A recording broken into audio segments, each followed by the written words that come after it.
கோவை மாவட்டம் மேட்டுப்பாளையம் அருகே விடிய விடிய நடைபெற்ற ரெணியன் தெருக்கூத்தை ஆயிரக்கணக்கான மக்கள் பார்த்து ரசித்தனர். மேட்டுப்பாளையம் அடுத்த பகத்தூர் கிராமத்தில் தைப்பொங்கல் பண்டிகையை ஒட்டி இரணியன் வதம் தெருக்கூத்து நடைபெற்றது.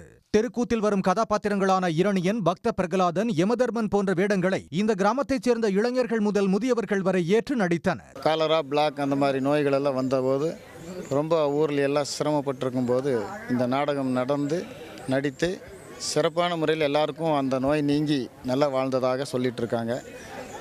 அதை தொடர்ந்து நம்ம வருஷம் இதை சிறப்பாக பண்ணணும் என்கிற எல்லாருடைய மனசும் அதில் ஆர்வமாக இருந்து எல்லாம் பண்ணிட்டு இருக்காங்க. செயற்கை நுண்ணறிவு காலத்தில் வாழ்ந்து வரும் இன்றைய தலைமுறையினர் மிகுந்த ஆர்வமுடன் இரணியன் கூத்தை கண்டு ரசித்தனர். கொட்டும் பனியையும் பொருட்படுத்தாமல் விடிய விடிய விழித்திருந்து அவர்கள் பார்த்தனர்.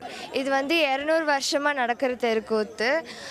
முதலெல்லாம் வாரக்கணக்கில் நடக்கிறது. பட் இப்போ வெளிநாட்டிலேருந்து நிறைய பேர் வரனால கம்மியாக நடத்தி முடிச்சிடுறாங்க. எங்கள் ஊர்க்காரங்களே இந்த வேஷத்தை போட்டு ரொம்ப நல்லா பண்ணியிருந்தாங்க.